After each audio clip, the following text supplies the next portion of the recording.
Big Two and everyone else. Big Ten all-time rankings coming up next.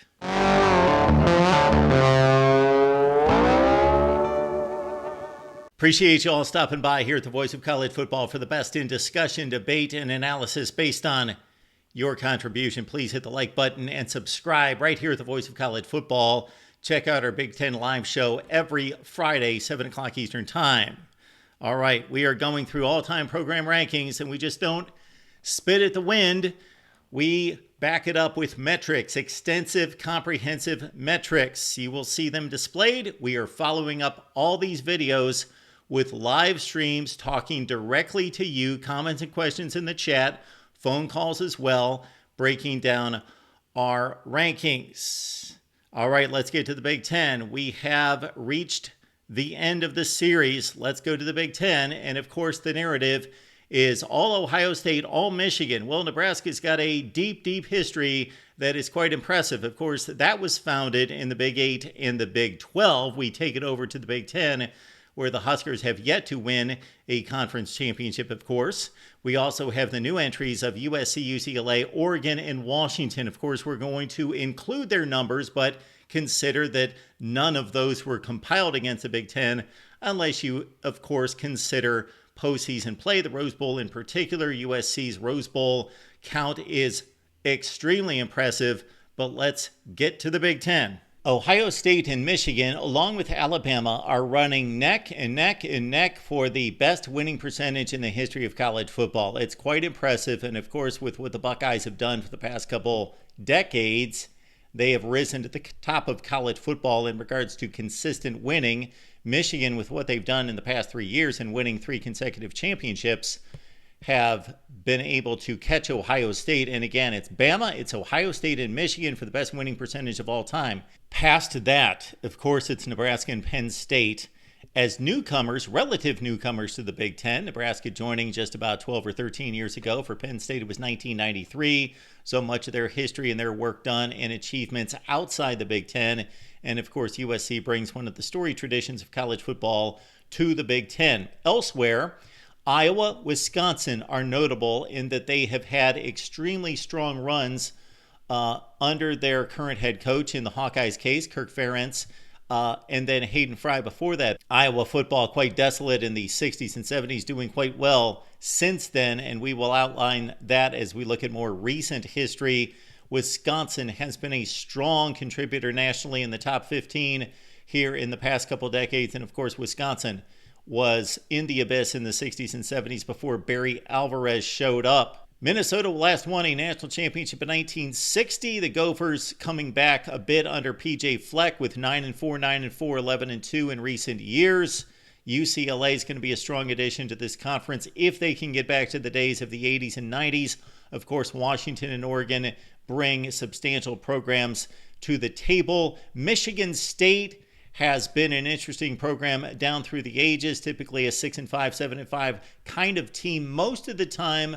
But when they get their act together, Mark D'Antonio certainly put together a strong run in the early 20-teens, getting to Rose Bowls, Cotton Bowls, competing in the top 5 to 10 nationally. And of course, Michigan State, the only team outside of Ohio State and Michigan to reach the 4-team college football playoff. If we were here 40 years ago, Northwestern would probably be the worst program in the history of the conference and maybe all of college football. However, Northwestern has won 3 Big Ten championships in the past 30 plus years. Northwestern has also been competitive, mostly under Pat Fitzgerald. Also, Randy Walker did a fine job there. Gary Barnett, of course.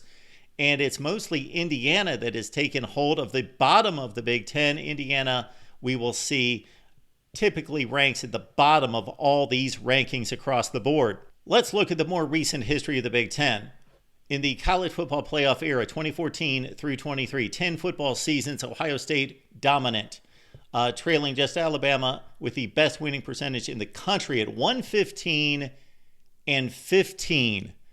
Michigan's right there as well with the big surge of the past 3 seasons. Oregon's had a nice run at 90 and 38.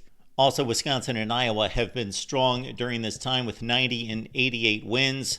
Wisconsin made it to the Big Ten championship game during this time frame in 2014. 16, 17, and 19. Iowa most recently, of course, in 2021 and 2023. Also an undefeated regular season in 2015 for the Hawkeyes. It's been a huge discussion about Penn State football and the expanded college football playoff field to 12. No school would benefit from an expanded playoff more than Penn State, and we will test that theory. Certainly, that would have been the result during the James Franklin era. Penn State would have reached 6 of the 10 playoffs in a 12-team format over the past 10 years, and look at that record, 88 and 39 right there with Wisconsin and also with Iowa. When we expand to the 21st century, again, Ohio State's lead becomes even more prominent. 251 wins, 46 losses. That's the best record in the sport since 2001. Michigan enjoyed a nice run under Lloyd Carr, could not beat Ohio State for the most part. Of course, they did win the Big Ten in 2003 and 2004, their most recent conference championships since this latest run.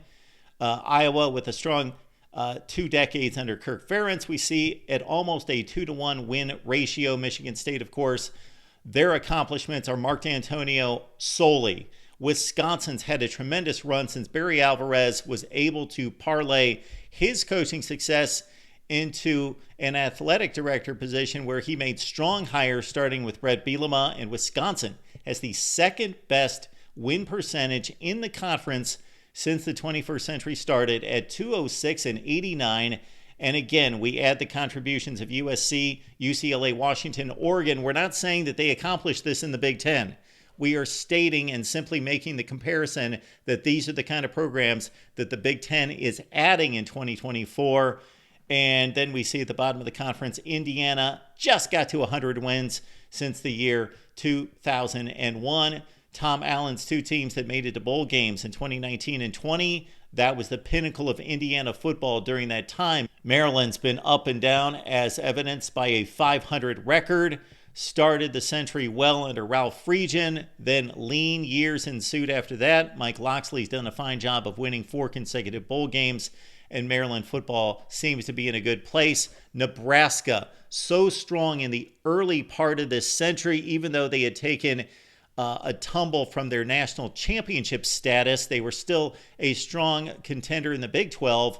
And so look at their record at almost 40 games over 500 during the 21st century, 15 games under 500 during the college football playoff era. That's almost unthinkable that Nebraska during the CFP era has a worse record than Northwestern.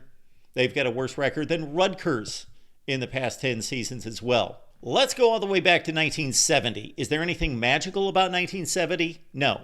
It's just a benchmark. It is 54 seasons ago. It's a good barometer for recent college football. It's also at a point in which segregation took hold, so it is significant from that standpoint. At this point in 1970, just about all of college football was integrated at that point. So Ohio State's been the best program and the most consistent winner in the conference. It's not even close. But what's notable here is Nebraska not playing in the Big Ten, of course, during this time until 2011. The win total at 483, they have the best win total, even better than Ohio State from 1970 through 2000. They best the Buckeyes during that time frame. Of course, Tom Osborne was winning. His worst seasons were 9-3. He was stacking up 10, 11, 12 win seasons and 3 national championships. Michigan had a strong run, of course, with Bo Schembechler taking over in 1969. And so he was the head coach for Michigan football for 21 seasons and basically during the first 2 decades of the time frame that we're looking at here. And Michigan lived in the top 5 to 10 of college football, played in the most Rose Bowls during the 70s and 80s out of the Big Ten teams. Iowa's been all over the place, of course. Again, a rough decade at the 70s. Hayden Fry took over. They went to a Rose Bowl in 1981 and took off from there. And Kirk Ferentz has continued the winning. They have been a strong, solid program. Penn State, of course, was an Eastern power, the Eastern power, won national titles in 82 and 86. And Joe Paterno, of course, authored most of those wins as they have been one of the strongest winning percentage schools going all the way back to Paterno's tenure starting in the mid-1960s. UCLA's been all over the place, kind of like Iowa, but the 70s, the late 70s, the 80s, and the 90s, kind to UCLA. Terry Donahue, one of the great coaches in the history of college football. Washington, my goodness, 394 wins and several Pac-12 championships, as we covered, of course, in our Pac-12 video. And Oregon, of course, this has been a program that has taken off here just in the last 15 years. Mike Bellotti doing a nice job in the 80s and 90s of getting them to a respectable place, taking off late in his tenure. And then Chip Kelly, of course, just brought the program to another level. And looks like the Ducks are back under Dan Lanning and have had a strong showing overall since 1970, but much of that has been done since the late 80s. All of this translates to AP poll points, and this poll system is basically tied to the final ranking of each season. So we go back to 1936 at the outset of the AP poll. And so you get 25 points for finishing number 1, 24 for finishing number 2, and so on. The 25th ranked team in the country gets 1 point. And so we add it up from year to year. The big fallacy in the system, of course, is that there are teams that finish outside the top 25 that are clearly as good as and have as good a resumes as teams that are in the final spots at the top 25. But it's still a great indicator of dominance, of strength for a long period of time. And again, Ohio State is arguably the best in the nation. They've rolled up 1,157 AP poll points, and we're going to see that reflected here in just a second when we look at top 5, 10, and 25 finishes. Michigan's right there. USC surprises me here that they're down in the rankings.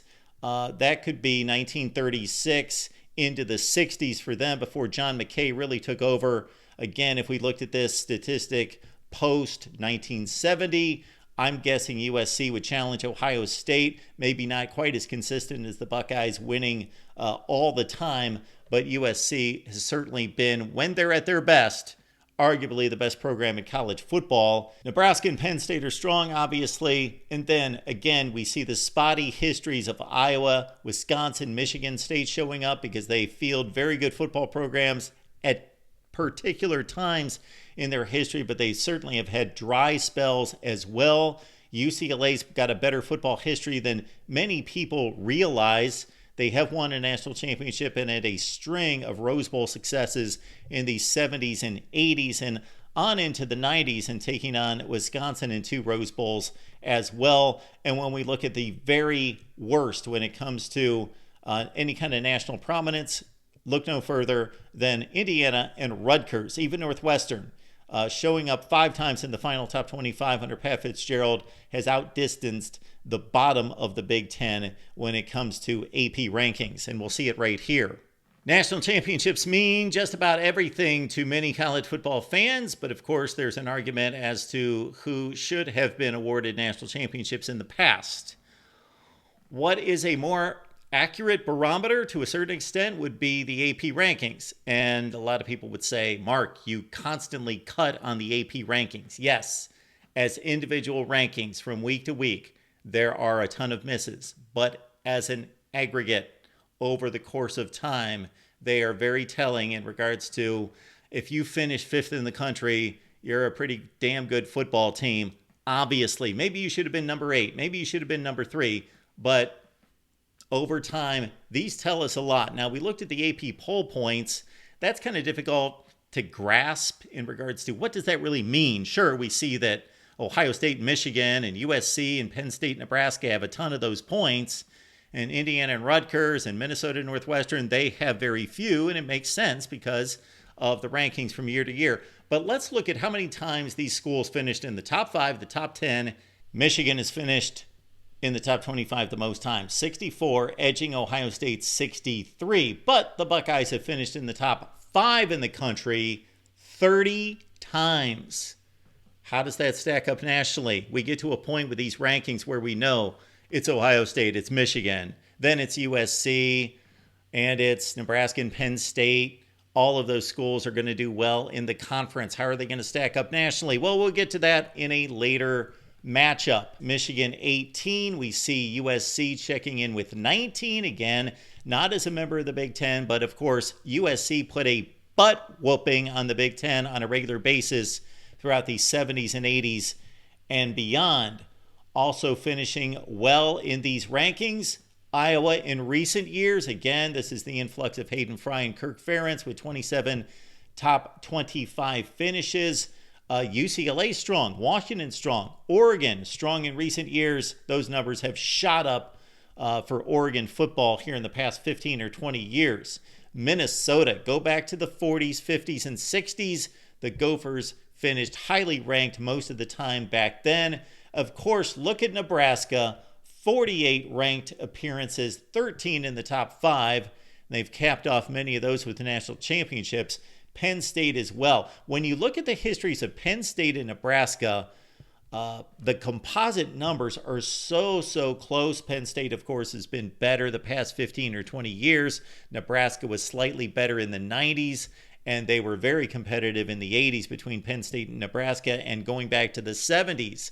But they have thinner histories, and that's why the numbers aren't quite there with Ohio State and Michigan going back before the 60s for both Nebraska and Penn State. But two of the top 10 programs in the history of college football, no doubt. Wisconsin, again, it's the Barry Alvarez effect, and he needs to be given a ton of credit. You just can't look at his record, and it doesn't speak to the greatness and the consistent winning that he's established at Wisconsin with 28 top 25 finishes and 9 times in the top 5. And look at all those top 10 finishes for Wisconsin football. Ohio State with 43 top 10 finishes. Michigan's right there with 40. And then we see that same group of teams, USC, Penn State, and Nebraska, challenging in the high 20s to 30. Big Ten fans, are you ready to see bowl success? Well, newcomer USC, I think your fans, you are ready to see us run down major bowl success, because what USC has done at the Rose Bowl is ridiculous. First, let's get to the all-time bowl wins. First, let's go to the complete list of bowl wins. USC on top comfortably with 35. Penn State's got 31. Joe Paterno used to win bowl games like it was no big deal on a regular basis. His bowl record's exceptional. Then Ohio State checks in with 26. Michigan's at 23. Of course, they just won 2 this past season in the college football playoff era. Washington also reaches 20. And Nebraska's been strong, of course, with a nice run of bowl games and bowl success under Tom Osborne. Although for a time in the 1980s and early 90s, they would annually lose a major bowl game, usually the Orange Bowl, to the likes of Miami or Florida State. On down the line in recent years, of course, Wisconsin has increased its bowl success, as has Iowa under Kirk Ferentz. Michigan State is 14, and Oregon comes into the league with 17 bowl wins. UCLA with 17 as well. It's one thing to win Independence Bowls and Music City Bowls and Belk Bowls, and it's another thing to win the granddaddy of them all, and nobody has done it better than USC. And they don't have a lead of 1 or 2 or 3 or a handful to say, hey, we're number 1 in Rose Bowl wins. No, they own the Rose Bowl. 25 Rose Bowl wins for USC. No other school has won double-digit Rose Bowls. Not Ohio State, not Michigan, going to all those Rose Bowls out of the Big Ten, and certainly nobody else out of the Pac Conference, because USC was going most of the time, even though UCLA and Washington have nice Rose Bowl histories. This is a dominant statistic. Yes, the Rose Bowl has been a bit tainted by second and third place teams going to the Rose Bowl here in the last 15 to 20 years. However, before that, it was simply the best against the best out of these two conferences. And many times those bests were among the best in the nation. And they were most of the time. So significant there with USC, 27 major bowl wins. Ohio State's at 21. Penn State's strong at 17. Michigan only has 13 major bowl wins out of their 23 total bowl victories. Nebraska shows up, Penn State as well. Those are the schools over 10. There you see Indiana and Rutgers have yet to win a major bowl game. Michigan basically is credited with founding the Big Ten Conference, and a number of schools joined them as co-founders, charter members of the Big Ten Conference way back in 1896. Michigan, currently some 130 years later, roughly, is the owner of the most conference championships in the Big Ten, 45. And Ohio State checks in with 40 conference championships in the Big Ten. Been trying to catch Michigan for a long, long time, as Michigan won 6 before the Buckeyes won 1. And we will get to longevity and tenure within the conference in just a second. Nebraska, of course, Big 12, and mostly the Big 8, dominant with 46 conference championships. So if you just look at conference championships total, Nebraska is number 1 in terms of Big Ten teams, current Big Ten schools. Iowa, Illinois, also Michigan State started to play well against Ohio State and Michigan, started to at least challenge them to a certain extent starting in the early 80s. And so they've forged some Big Ten championships. Barry Alvarez doing a nice job, of course, at Wisconsin. The Badgers have won 14 conference championships. Maryland, those 11, they're in the ACC. They were a member there in 1953 going to 2014. So look at all these championships that we see here, and many of them not won in the Big Ten. We'll get to those numbers in just a second. Every school has at least won a conference championship, and for Indiana, 1967 was their last Big Ten championship. Now this list shows us when the schools joined the conference. And again, 1896 is the year. Now let's understand, and we will be more specific on this, that Michigan was in the conference for 11 seasons. And then while still participating in the conference, they broke a rule that you couldn't play more than 5 or 6 games in the conference. They played 11 games, and therefore they were barred from winning conference championships for 5 seasons. So we took that into account in our next listing.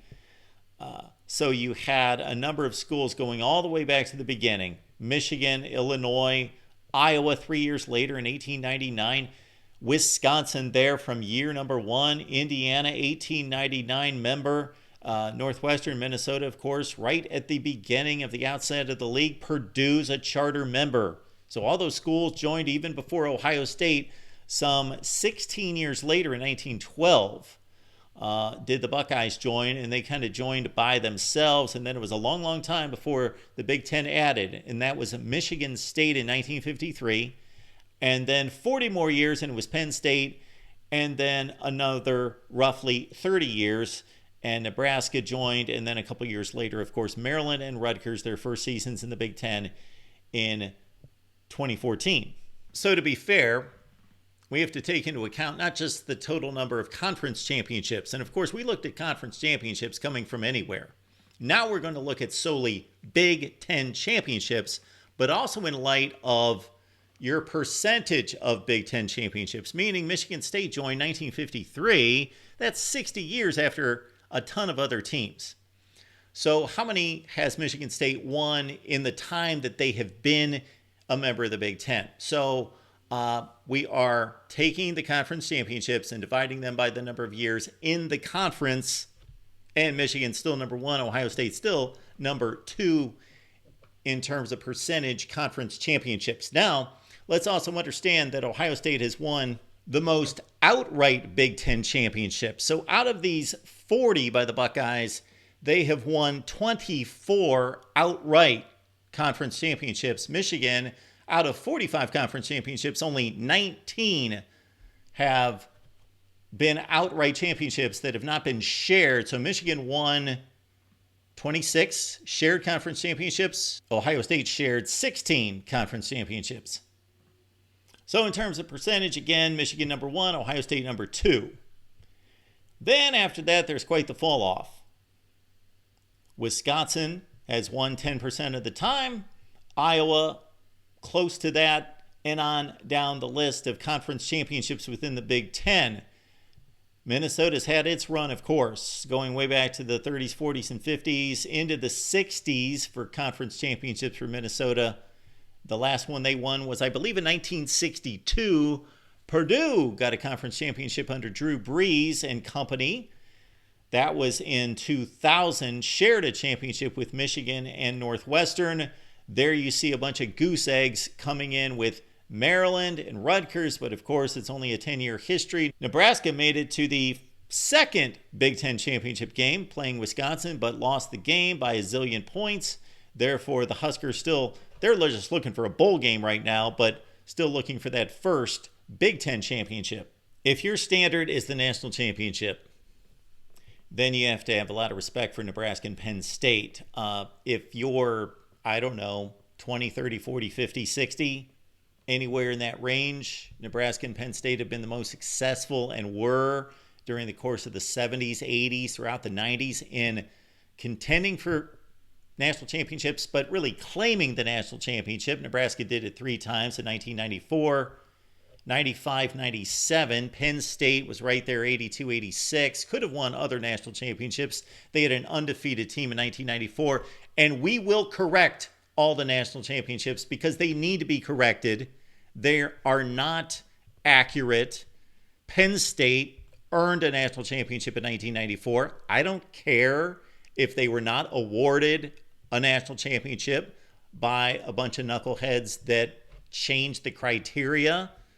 They split the national title in 1990. They split it in 91. They split it in 97. Well, you split it in 94 because you got 2 worthy teams who didn't play each other, who both went undefeated. So Penn State, you are a 1994 national champion. Now, we went with Winsipedia, but again, there are other corrections that clearly need to be made.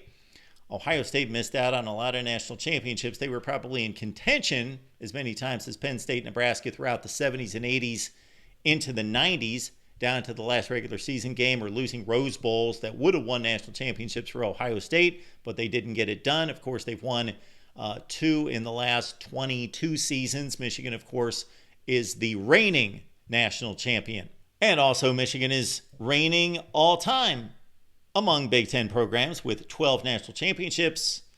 And they got a string of those like 1901, 02, 03, all over the place. And then it skips to 48, and then 97, and then 23, of course. The Minnesota football program in the 30s, 40s, 50s, into the early 60s was a wrecking crew. One of the great programs in the history of college football during those times. And again, we see all the other national championship figures right there. No Big Ten team owns the NFL draft like Ohio State. However, there is a new conference member, and therefore no longer does Ohio State own the most NFL draft selections all time. Let's go out to the West Coast. That 531 number looms well ahead of Ohio State's 489 by 42 selections. So Ohio State no longer king of the NFL draft within Big Ten circles. It's USC, and we'll compare those numbers nationally in a future video. Michigan strong at 414. We see Penn State, Nebraska, most of those numbers accumulated in the 70s, 80s, and 90s. Although Penn State's been strong up to current standards, and I gotta believe that Penn State has probably surpassed Nebraska just here in the last 20 years with 21 more draft selections. UCLA, their draft history is strong. Their history in the NFL is extremely strong with impact players. Washington at 325 as well. Iowa, Wisconsin, major players in the NFL draft as well. Michigan State has done well in the NFL draft, actually besting Wisconsin and Iowa by a good 50 selections in the NFL draft. Rutgers get some players in the pros, 67, even trail Indiana by more than 100. There's the NFL draft, then there is the first round of the NFL draft, which usually produces elite players. Much like recruiting rankings, the top of the board shows us typically en masse the elite. You're going to hit me with the Tom Brady example. There are zillions of examples all over the place, and they occur every season. However, the percentages say that the best players are at the top of the board. That is consistently proven. And that's where Ohio State overtakes USC and everybody else in all of college football with 91. So spoiler alert, when we put it all together, Ohio State is number 1 in the nation with 91 first-round selections. USC's right there with 86. Then you take a tumble. Michigan 52, Penn State's at 42, Nebraska at 34. Nobody challenges Ohio State and USC in terms of producing premier NFL talent. All-Americans. This is quite a race between Ohio State, USC, and Michigan. 93, 88, 84. Wow, these are consensus All-America selections. And then it drops off the cliff to a certain extent. Nebraska, Penn State, kind of on their own tier. Again, Ohio State, Michigan, USC are going to own almost every classification. Penn State, Nebraska, late to the party, but dominant for about 3 decades. So they're always going to be strong. And then you've got this Wisconsin, Iowa, Michigan State tier. And certainly they are respectable in All-America selections. And look at that. Almost identical, 33, 33, 32. Reggie Bush won USC's 8th Heisman Trophy back in 2004, officially, and then officially had it taken away, and now it's back with Bush and with USC, so they take over the lead all to themselves with 8 selections. Ohio State ties Notre Dame and Oklahoma with 7 Heisman Trophy winners. Michigan 3, Nebraska 3, and then we've got Wisconsin also with 2 Heisman Trophy winners, the most recent Ron Dayne in 1999. It may be a quarterback-driven sport, but at one time it was a running back-driven sport, so that's where all the Heisman trophies have been won. But we at the Voice of College Football respect and acknowledge and recognize all the positions, so we look at all the major award winners and give them just as much credit as the Heisman Trophy winners. The Remington, the Nagurski, the Lombardi, the Budkiss, the Mackey, the Blitnikoff, the Ray Guy, the Lou Groza, on and on, Doak Walker. Every position is represented here, and Ohio State is number 1 in major award winners with 30. Nebraska 23. USC only has 9. That's surprising. Iowa best USC with 14. Michigan's at 15. Again, the Buckeyes. And then followed by Nebraska rule this category in handing out postseason hardware. Wow. Add it all up and it's quite a race to number 1. This is our point system. Is it perfect? No. Is it valid? Yes. Is it a quality system? Yes. Find me a better system. I don't know that there's a system out there that has put as many categories into play as this one, and we are a database of 1. So yes, there are other components that we would like to introduce into this, like strength of schedule. That would be 1. I would love to see a strength of schedule component introduced into this, and a few other factors. And for me personally, although I do not include it here, I do believe that accomplishments, national championships, conference championships, just flat out wins are more valid in 2023 than they were in 1907. They are for a number of reasons. I won't go into that debate right now. Give me a call and I will explain it clearly. That all said, everything counts equally in regards to a time frame. Put it all together. We'll explain the point system during the live shows. Here we go. Ohio State's number 1, 33-63. Michigan's number 2, 32-26. USC 31-33. They stand alone. Michigan fans, USC fans, don't be disgruntled. It's a point system. That doesn't mean you are definitely number 2 or number 3, or in my eyes, number 2 or number 3. You could rework the system and come out with a different result. But are these results valid? Absolutely they are. Penn State, Nebraska, again, it's the strength of the post-1970 Huskers, Lions, with Paterno and with Osborne building and basically owning the accomplishments at those 2 schools. You could almost put the names Joe Paterno and Tom Osborne on those point totals, and that's what it would be, because that's how it's been earned. Although James Franklin, of course, has added in regards to winning percentage, and Penn State's been strong, but they're not winning championships. Michigan State, Wisconsin, Iowa, there they are. Michigan State may be surprising to some, the strongest overall. We will look at the Pac-12 schools that have had their various eras of strength. Most recently, it's Oregon. They are certainly playing catch up, and they have vaulted up these point systems. If we went back 15 years, Oregon would be out of sight. They would be down near the bottom. But they have done a tremendous job, obviously, on a national scale and in the Pac-12 in recent years. UCLA going the other direction in recent years. Northwestern was one of the worst programs in the history of college football, so for them to be at 12-20, well ahead of Indiana, is a credit to them. Minnesota piled up points in prehistoric days, pre-1960. We know that Minnesota struggled for much of the 70s and 80s, had some spurts under Lou Holtz and a few other coaches. Glenn Mason did a nice job, but they never really won big at all. It's quite the interesting run of point totals when you think about the history of these programs and what they've been.